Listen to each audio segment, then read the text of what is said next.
भाई लोग, मेरे पिछले एपिसोड में किसी महानुभाव ने कॉपीराइट मार दिया था, इसलिए मैंने एपिसोड 25 को डिलीट कर दिया।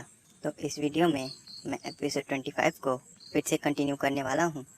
पिछले एपिसोड में ऑस्कर ने तांगसन और शाओ की मोमेंट को ख़राब कर दिया था, जिसके बाद वे शेक एकेडमी की तरफ जा रहे थे। निंग रोंग रोंग उन्हें बताती है कि मा होंगजुन को होश आ गया है। हमारे डीन ने कहा है कि इस बार शेक एकेडमी बहुत ज़्यादा लकी था, वे स्टार दो गेट फॉरेस्ट से सही सलामत वापस आ गए हैं। ब्रदर सान, ऑस्कर और शावू ने लेवल 30 को अचीव कर लिया है, इसलिए डीन फ्रेंडन ने आज शेक एकेडमी में सेलिब्रेशन का प्लान बनाया है। सेलिब्रेशन का सुन ऑस्कर, तांगसन और शावू हैरान रह जाते हैं। इसके बाद हम रात को पार्टी में देखते हैं, जहां सब लोग पार्टी एंजॉय कर रहे थे। जिसके बाद डीन फ्रेंडन सबसे कहते हैं कि आज आखिरी बार अपनी खुशियों की रात बिता लो, कल से तुम सब हेल में एंटर करने वाले हो। सभी के सभी पार्टी को सेलिब्रेट कर रहे थे। ऑस्कर तो सभी को अपने सॉसेज बेचने में लगा था, लेकिन कोई भी ऑस्कर के सॉसेज को भाव नहीं दे रहा था। ऑस्कर निंगरोंग से पूछता है, लेकिन वह भी मना कर देती है। मोटू निंगरोंग को इम्प्रेस करने उसके पास जा रहा था, लेकिन ऑस्कर उसे अपने इनविजिबल सॉसेज से धोनी की तरह छक्का मारकर उड़ा देता है। मोटू उड़ते हुए सीधे जूजू जिंग के कदमों में गिरता है। वह अपने बाल सेट करके जूजी को इम्प्रेस करने की कोशिश करता है, लेकिन उसके पीछे दायूं बाई को खड़ा देख बेचारे की हिम्मत जवाब दे जाती है। सभी के सभी पार्टी को एंजॉय कर रहे थे। शावू और निंगरोंग रोंग बहुत ज़्यादा खुश थे। उन्हें देखकर तांगसन, मोटू और ऑस्कर भी खुश हो रहे थे।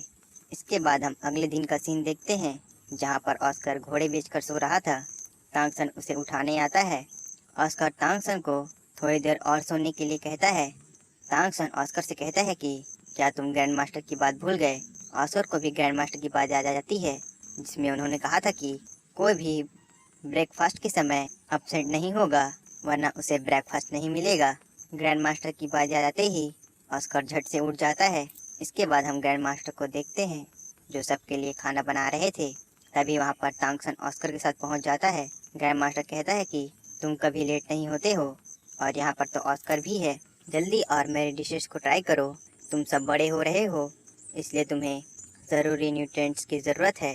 बिना अच्छे शरीर के तुम कैसे इतनी हाई सोल पावर को हैंडल कर पाओगे। तांगसन और ऑस्कर खाने पर टूट पड़ते हैं। तभी वहाँ पर शेक एकेडमी की ब्यूटीज पहुँच जाती हैं। इतने अच्छे खानों को देखकर वे खुश हो जाती हैं। तभी वहाँ पर मोटू आ जाता है और वह लेग पीस उठाने की कोशिश करता है, लेकिन ऑस्कर उस लेग पीस को उठा लेता है। जिसके बाद ऑस्कर और मोटू के बीच लेग पीस का युद्ध शुरू हो जाता है। तभी वहाँ पर दाइमू भाई आ जाता है। सभी के ब्रेकफास्ट खत्म होने के बाद ग्रैंड मास्टर सभी को अपने पास बुलाता है। ग्रैंड मास्टर सभी से कहते हैं कि आज ब्रेकफास्ट के टाइम तुम सभी उपस्थित थे और ये एक अच्छी शुरुआत है। कल मैं तुम सबके लिए खाना सुबह के 5 बजे बनाऊंगा। अगर कोई भी 1 घंटे के अंदर नहीं आया तो उसे पूरा दिन खाने के लिए नहीं मिलेगा। तांगसन और उसके दोस्त मान जाते हैं। जिसके बाद ग्रैंड मास्टर उन सबकी इंटेंसिव ट्रेनिंग शुरू कर देता है। वे सबसे पहले दायूं बाई को आगे बुलाता है और कहता है कि तुम एक एक करके इन सभी को बुरा नुकसान पहुंचाए हराना होगा। ग्रैंड मास्टर से कहता है कि तुम्हारी सोल पावर लेवल 37 है, जो कि इन सभी में सबसे हाईएस्ट है, और जब तुम तांगसन से लड़ोगे तब तांगसन अपनी थर्ड सोल स्किल और अपने हिडन वेपन का यूज नहीं करेगा। दायूं बाई ग्रैंड मास्टर से कहता है कि यह बैटल तो अनफेयर है। तांगसन की सोल पावर मुझसे कम है। अगर आप इसकी सोल स्किल को भी लॉक कर देंगे तो बैटल में तो मज़ा ही नहीं आएगा। ग्रैंड मास्टर दायूं बाई से कहता है कि अगर तांगसन ने अपनी थर्ड सोल स्किल का यूज़ किया तो तुम्हारे पास जीतने का कोई भी चांस नहीं होगा। एक कंट्रोल ब्रांच का सोल मास्टर 1 वर्सेस 1 बैटल में सबसे बेस्ट होता है, जब तक वे किसी स्ट्रेनिंग मास्टर सोल से फाइट नहीं करते हैं। लेकिन तुम कह रहे हो तो मैं तांगसन की सोल स्किल को लॉक नहीं करूँगा।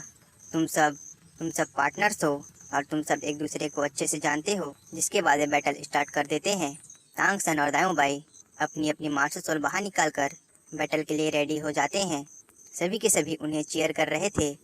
तांगसन दायूं बाई से कहता है कि अगर तुमने मेरी थर्ड सोल स्किल को डिफीट कर दिया तो तुम जीत जाओगे। दायूं बाई तांगसन को अलर्ट रहने कहता है। जिसके बाद तांगसन अपनी ब्लू सिल्वर प्लांट का यूज़ करके दायूं बाई पर अटैक कर देता है। तांगसन की ब्लू सिल्वर प्लांट भले ही पतली हो गई हो, लेकिन वह पहले से ज़्यादा टफ हो गई है। दायूं बाई तांगसन की ब्लू सिल्वर प्लांट को काटने की कोशिश करता है, लेकिन ब्लू सेल प्लांट पहले से टफ हो गई थी, जिसकी वजह से उसकी ब्लू सेल प्लांट नहीं कटती है। उसे समझ नहीं आता है कि यह क्या हो रहा है। एक कंट्रोल ब्रांच का सोल मास्टर बैटल की स्टार्टिंग में ही अपने ओपोनेंट को कंट्रोल करने की कोशिश करता है।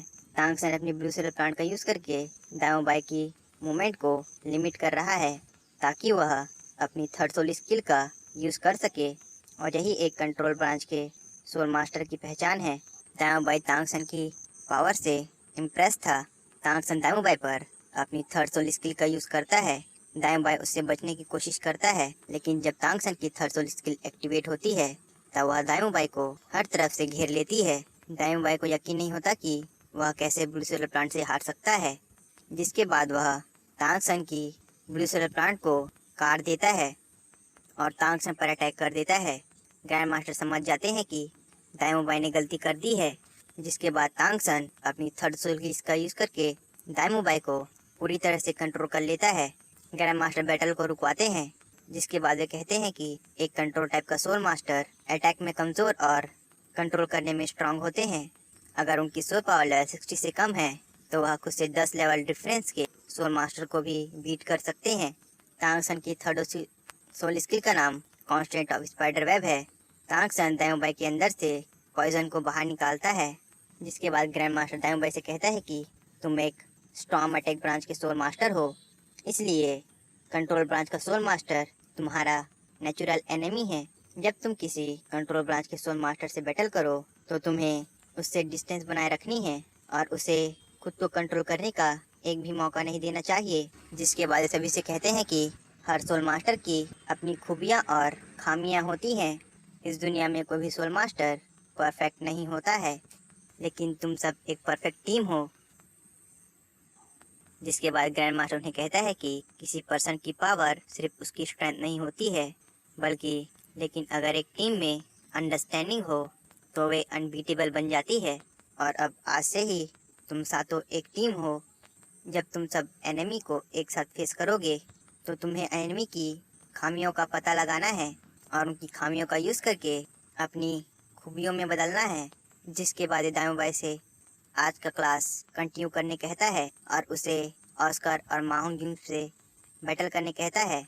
दाओ बाई भी इस बैटल के लिए मान जाता है।